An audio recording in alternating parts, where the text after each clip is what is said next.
Mi novia dijo, eres muy tierno, pero solo te quiero como amigo. Se burló de mí después de pedirle matrimonio frente a su familia, así que tomé su auto y lo metí en la piscina. Antes de empezar, sé que el título suena extremo. Soy consciente de lo que hice. No vengo aquí a pedir que me aplaudan. Vengo porque necesito procesar esto en voz alta y porque la situación tiene capas que no caben en una sola línea. Si solo quieren juzgar el final sin leer el contexto, adelante. Pero si les interesa entender cómo una persona razonablemente estable llega a hundir un automóvil en una piscina en un domingo por la tarde, quédense. Mi nombre no importa. Tenemos 29 años los dos. Ella se llama Valentina, aunque en este post la voy a llamar Val, que es como la llamaba yo cuando todavía me dirigía la palabra. Llevábamos 3 años juntos.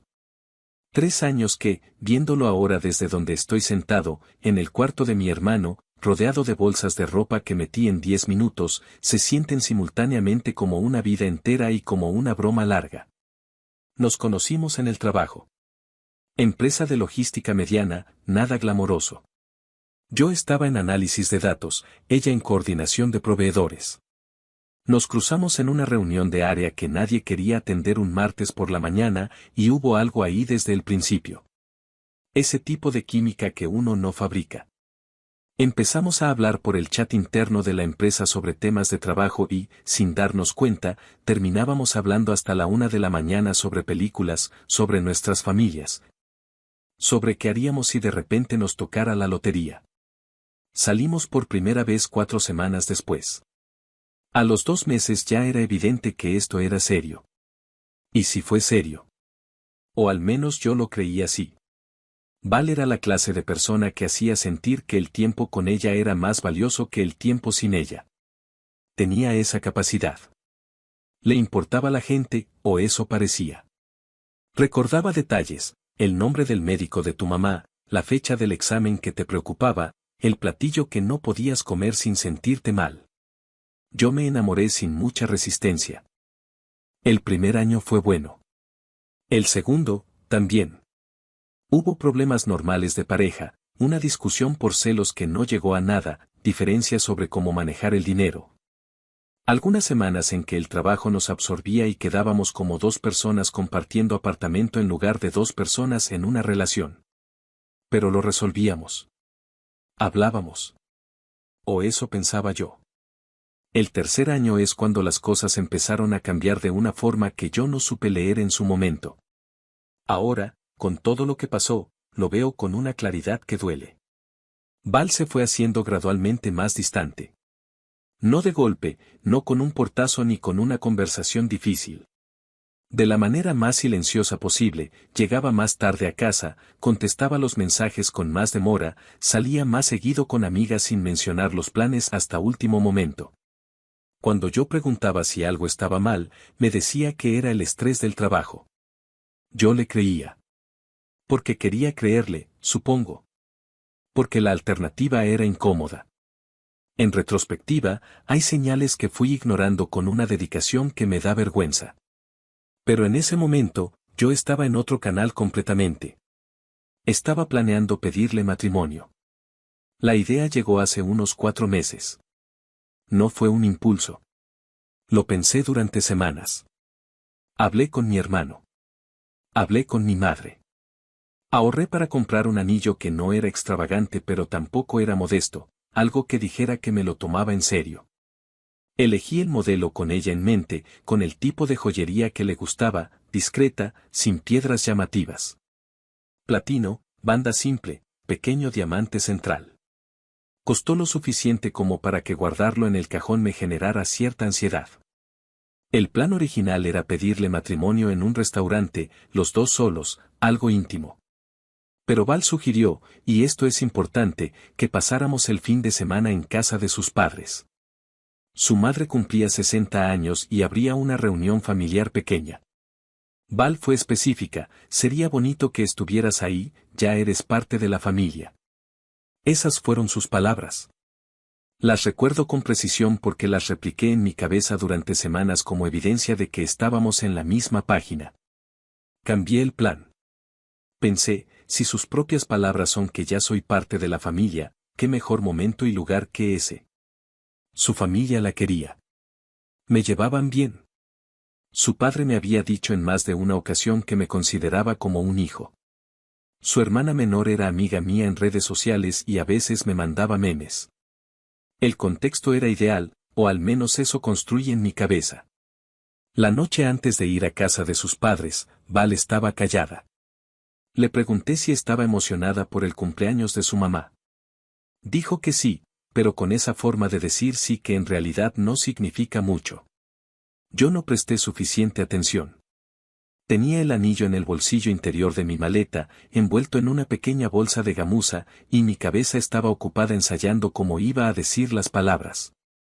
El sábado llegamos a casa de los padres de Val al mediodía. Era una casa amplia en las afueras, con jardín y una piscina que la familia usaba en verano. Ese día hacía calor. Había unas 12 personas, sus padres, su hermana con el novio, 2 tíos, algunos primos. La madre de Val, una mujer de verdad cálida, de esas que te hacen sentir bienvenido sin esfuerzo, me abrazó en la entrada y dijo que le alegraba mucho que hubiera venido.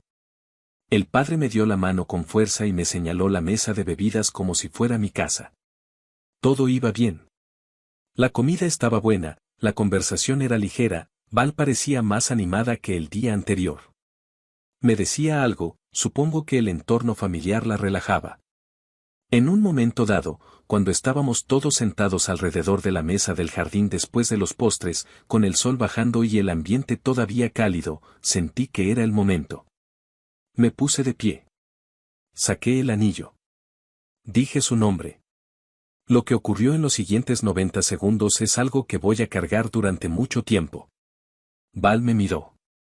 No con sorpresa. No con emoción contenida. Me miró con una expresión que ahora identifico como pánico mezclado con algo parecido a la incomodidad. Antes de que yo terminara de decir lo que tenía preparado, antes de que llegara siquiera a la pregunta, ella levantó una mano y dijo: «Espera. Espera, espera». Hice una pausa. Seguí de pie. El anillo todavía en mi mano. Entonces dijo, y esto lo escuché con toda la claridad del mundo porque el jardín se había quedado completamente en silencio: «Eres muy tierno. De verdad. Pero yo solo te quiero como amigo». Hubo un segundo de silencio absoluto. Y luego, antes de que yo pudiera procesar lo que acababa de escuchar, antes de que pudiera cerrar la boca o guardar el anillo o hacer cualquier cosa con lo que acababa de suceder, escuché una carcajada. Era de Val. Una carcajada real. No un sonido nervioso, no esa risa incómoda que la gente suelta cuando no sabe cómo reaccionar ante algo inesperado. Era una risa genuina, de quien encuentra algo verdaderamente gracioso. Y duró. Duró lo suficiente como para que el tío que estaba sentado a su izquierda la mirara, evaluara la situación, y también comenzara a reír. Luego la hermana. Luego el novio de la hermana. Luego, en una cadena que me pareció completamente irreal, casi todos los que estaban alrededor de esa mesa. Yo seguía de pie. Con el anillo en la mano. El padre de Val fue el único que no se rió. Miró la mesa. La madre tampoco rió, pero tampoco dijo nada. Se quedó con los labios apretados y los ojos en algún punto entre Val y yo, como quien sabe que debería intervenir pero no encuentra el movimiento correcto. Val se limpió una lágrima de risa con el dorso de la mano y dijo, todavía con la sonrisa puesta: «Ay, lo siento. Es que sabía que ibas a hacer esto.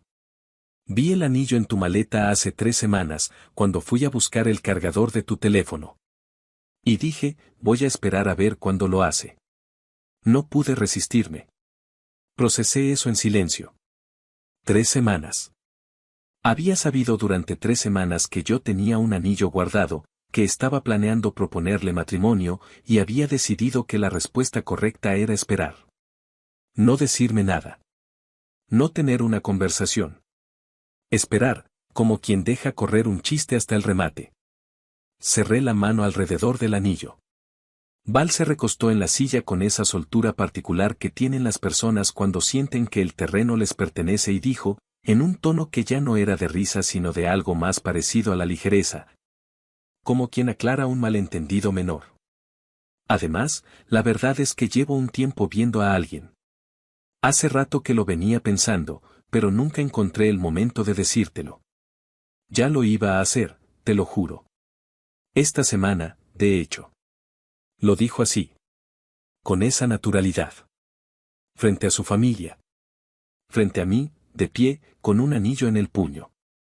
El tío que había reído primero soltó una comprensivo, como si acabaran de explicarle el final de una película que no había entendido del todo. La hermana de Val, que tiene 24 años y en otro contexto me caía bien, dijo en voz baja pero no lo suficientemente baja. Nosotros ya sabíamos lo de Mateo. Mateo. Así se llamaba. Lo supe en ese momento, de pasada, en un comentario lateral, mientras seguía parado frente a una mesa con 12 personas que en distintos grados sabían algo que yo no sabía. Val volteó hacia su hermana con una sonrisa de medio lado, ni confirmando ni negando, ese gesto que hacen las personas cuando el secreto ya no es secreto y tampoco les molesta demasiado. Luego me miró a mí. O sea, todos nos veíamos venir que esto iba a ser incómodo, pero pensé que no ibas a llegar tan lejos. Hizo una pausa. Con el anillo, digo. Alguien más rió. No sé quién. En ese punto había dejado de registrar los rostros individualmente. Lo que sentí no fue exactamente rabia. No de inmediato. Lo primero fue algo más parecido al vértigo, esa desorientación física que produce descubrir que la versión de la realidad en la que creías vivir no era la real. 3 años. Un anillo. Un fin de semana planeado. Una frase suya, ya eres parte de la familia, que ahora sonaba a otra cosa completamente. Noté que me ardían los ojos. Lo reconocí a tiempo. Había una parte de mí que quería sentarse en el piso del jardín de los padres de Val y llorar sin parar durante un rato largo. Era un impulso completamente honesto y completamente inútil. No lo iba a hacer. No ahí. No frente a esa mesa. Guardé el anillo en el bolsillo del pantalón. No dije nada. Me giré hacia la casa. Escuché la voz de Val detrás de mí, todavía con ese hilo de risa. Oye, espera. Acaba tu discurso de amor, que ya llegaste hasta aquí. Alguien, creo que el novio de la hermana, soltó una carcajada corta. No sé si fue por lo que dijo Val o por el nerviosismo. En ese momento era lo mismo. Seguí caminando. Entré a la casa por la puerta del jardín. El interior estaba quieto, con ese silencio particular de las casas cuando todos están afuera. El aire acondicionado zumbaba. Sobre el perchero de la entrada, perfectamente colgado, estaba el suéter gris de Val. El que había traído por si acaso bajaba la temperatura por la noche. Lo había puesto ahí al llegar, con la misma tranquilidad con que había hecho todo lo demás ese día. Vi el bulto en el bolsillo derecho. No pensé en lo que iba a hacer. Si hubiera pensado, no lo habría hecho. Pero en ese instante mi cerebro no estaba operando en el modo en que normalmente opera. Metí la mano en el bolsillo del suéter y saqué las llaves. El llavero era inconfundible, una pequeña figura de metal amarillo, un camarón de juguete que ella misma había comprado en una tienda de souvenirs 2 años atrás. Una broma interna que en su momento me pareció encantadora. Salí por la puerta principal. El camarón amarillo estaba estacionado en la entrada de la casa, al frente, brillando bajo el sol de la tarde como si fuera un objeto de exhibición. Val lo había comprado hace 1 año y medio con sus ahorros, el primero que tuvo completamente a su nombre. Lo cuidaba con una atención casi ritual, lo lavaba cada semana, nunca lo dejaba estacionar en lugares con mucho tráfico peatonal, le ponía siempre gasolina antes de que llegara a 1/4 de tanque. Me había explicado, con total seriedad, que de niña se había obsesionado con los Transformers y que cuando vio al Bumblebee en la primera película algo se había quedado grabado para siempre. Quería ese auto desde los 8 años. Y cuando finalmente lo tuvo, lo trataba como lo que era para ella, la materialización de algo que había esperado mucho tiempo. Entendía eso. Lo había entendido siempre. Por eso, en cualquier otra circunstancia, no me habría acercado a ese auto sin su permiso ni para limpiar el parabrisas. Abrí la puerta del conductor. Me senté. El interior olía a ella, ese perfume suave que usaba y el ambientador de vainilla que colgaba del espejo retrovisor. Metí la llave. El motor encendió con ese sonido grave y limpio que tienen los 508, ese ruido que Val decía que era lo más satisfactorio del mundo. Puse primera. Avancé despacio por el costado de la casa, por el camino de grava que rodeaba el jardín y llevaba hasta la parte trasera. Vi la cerca de madera que delimitaba el área de la piscina, tablas verticales pintadas de blanco, unidas con 2 travesaños horizontales, decorativa más que funcional. No estaba diseñada para detener nada. Aceleré. La cerca explotó hacia adelante en una nube de astillas y polvo blanco. El impacto fue más suave de lo que imaginé, como romper algo que nunca estuvo hecho para resistir. El Camaro atravesó el borde del jardín sin casi perder velocidad, las ruedas delanteras salieron al vacío sobre el agua y entonces el peso del motor hizo el resto. El auto entró a la piscina. El impacto contra el agua fue violento y sordo al mismo tiempo, como un golpe que se absorbe en lugar de rebotar. El parabrisas se llenó de agua y burbujas blancas. El motor tosió, escupió, y murió. El silencio fue inmediato. Me desabroché el cinturón.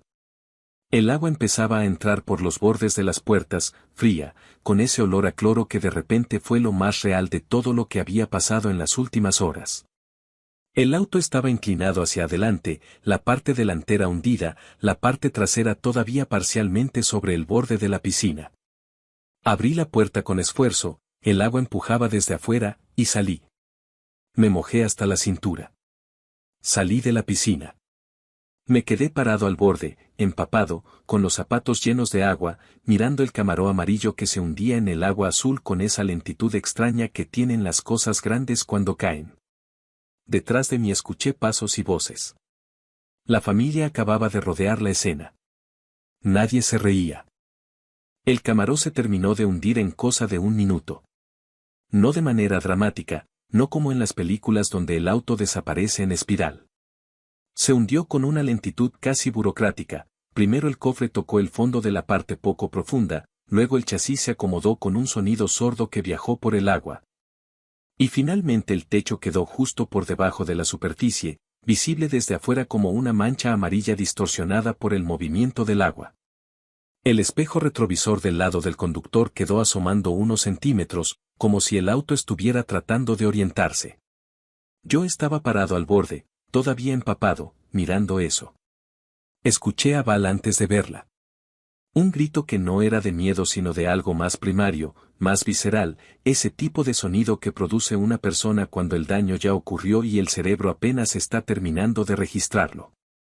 Llegó corriendo por el costado de la casa, probablemente habían tardado menos de 1 minuto en procesar lo que habían escuchado y venir a ver, y cuando sus ojos encontraron el auto, o lo que quedaba visible de él, que era básicamente el reflejo amarillo debajo del agua, se detuvo en seco.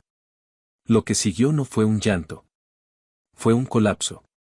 Val cayó de rodillas en el borde del jardín, sobre el pasto mojado por el salpique del impacto, y comenzó a gritar con una intensidad que contrastaba de manera casi violenta con la ligereza de 40 minutos atrás. El sonido era completamente distinto al de su risa. Esa risa había sido liviana, controlada, de alguien que maneja la situación.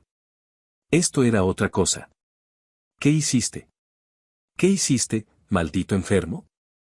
Mi auto. Mi auto. Se golpeó las palmas contra el pasto. Lloraba sin contención, con esa forma de llorar que no tiene nada de calculado, que es puro reflejo. En 3 años nunca la había visto así. Y lo primero que pensé, con una frialdad que todavía me sorprende cuando lo recuerdo, fue que así era como yo me había sentido adentro hace 10 minutos, cuando estaba parado con el anillo en la mano escuchando las risas. Solo que yo no lo había mostrado. Luego volteó hacia la familia, que se había ido agrupando alrededor del área de la piscina en ese silencio que no es paz sino suspensión. Tenía la cara completamente deshecha, el maquillaje corrido, y señalaba en mi dirección con un brazo extendido que le temblaba. Agárrenlo. Golpéenlo. Hagan algo, por favor. Alguien haga algo. Nadie se movió. Lo digo así porque así fue. 12 personas, o las que quedaban en ese punto, y ninguna se movió hacia mí. El tío que había reído primero miraba el agua. El novio de la hermana tenía los brazos cruzados y los ojos en el suelo. La madre de Val había llevado una mano a su boca y miraba a su hija con una expresión que no era de complicidad sino de algo parecido a la incomodidad de quien reconoce, aunque no lo diga, que una parte de esto era predecible.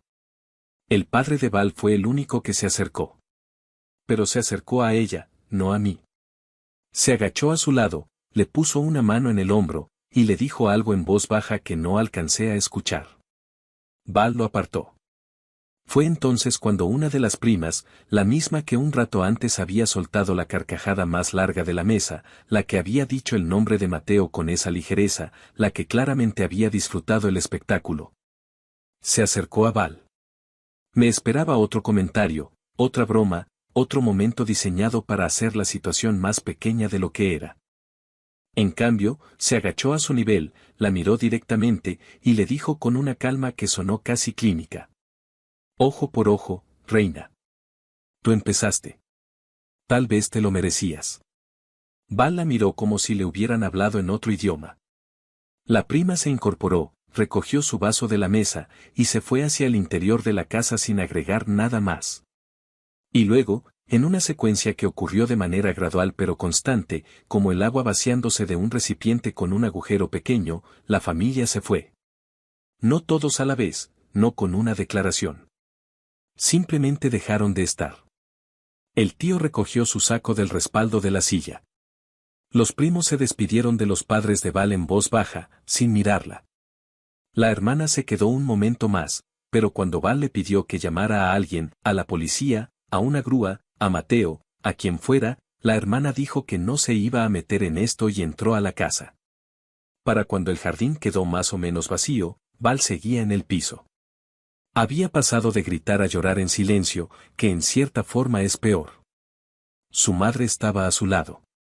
Su padre estaba al borde de la piscina mirando el auto con esa expresión específica de los hombres que están calculando costos sin decirlo en voz alta. Yo recogí del pasto la bolsa de gamuza donde había guardado el anillo antes de entrar a la casa. No sé en qué momento la había soltado. La guardé en el bolsillo.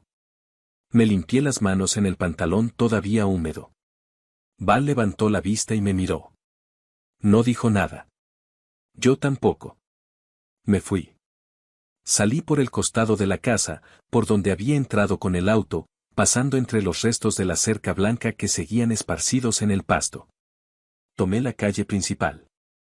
Llevaba los zapatos empapados y la ropa todavía húmeda y el sol de la tarde pegando sin consideración, y caminé unos 20 minutos por una zona residencial que no conocía bien hasta que el mapa del teléfono me indicó que había una avenida con suficiente tráfico para que el Uber no me cobrara la tarifa de zona remota. Pedí el viaje. Me senté en el bordillo a esperar. El conductor llegó en 8 minutos. Era un señor de unos 50 años que puso una estación de radio con música de los 90 y no me habló en todo el trayecto. Fue exactamente lo que necesitaba. Llegué al departamento de mi hermano pasadas las 7 de la noche.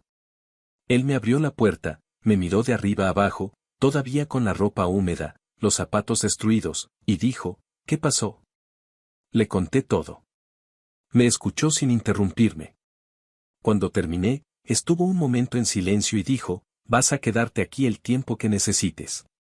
No dijo nada más sobre el tema esa noche. Le agradezco eso más de lo que le he dicho. Al día siguiente, Val me mandó un mensaje. No era largo.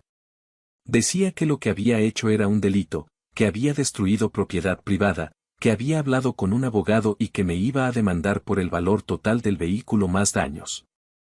El mensaje terminaba con una línea que decía, espero que haya valido la pena. No le respondí. Han pasado varios meses desde ese domingo. La demanda nunca llegó. No sé si no encontró un abogado que quisiera llevar el caso, si alguien le explicó que la situación era complicada de presentar sin que saliera mal parada, o si simplemente decidió soltar el asunto. Lo que sé es que ningún documento llegó a mi dirección, ningún juzgado me notificó nada, y el abogado que consulté por precaución me dijo que si en ese plazo no había movimiento formal, era señal de que probablemente no iba a haberlo. Seguimos trabajando en la misma empresa. No en el mismo piso, no en el mismo equipo, pero en el mismo edificio. Nos vemos en el elevador a veces. En la cafetería. En los pasillos cerca de la sala de juntas. La primera vez que nos cruzamos después de todo, ninguno de los dos dijo nada. Ella miró hacia otro lado. Yo miré hacia adelante. Así ha sido desde entonces.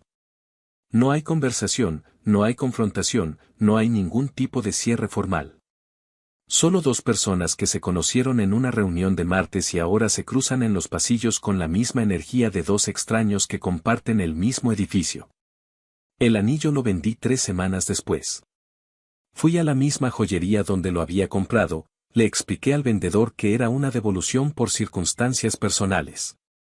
Me dio el 60% del valor original, que es lo estándar en ese tipo de transacción. No regateé. Tomé el dinero, lo deposité en mi cuenta de ahorros, y usé una parte para comprarme zapatos nuevos, que los que metí en la piscina nunca volvieron a quedar bien. ¿Soy el idiota de la historia? Probablemente en lo que se refiere al auto, sí. No voy a argumentar que fue una decisión racional porque no lo fue. Fue el resultado de 10 minutos de humillación pública, 3 años de inversión emocional, y un cerebro que en ese momento estaba operando con muy poca gasolina y demasiado dolor. Si pudiera volver atrás y tomar una decisión diferente, la tomaría. Hay formas más limpias de irse. Pero también es verdad esto, Val sabía durante 3 semanas que yo tenía un anillo. Tuvo 3 semanas para decirme que había alguien más, para tener la conversación incómoda pero necesaria, para evitar todo lo que ocurrió. Eligió no hacerlo. Eligió esperar. Y eligió reírse. No le deseo nada malo. Lo digo en serio, no como fórmula. Simplemente ya no le deseo nada. Eso, supongo, es también una forma de terminar.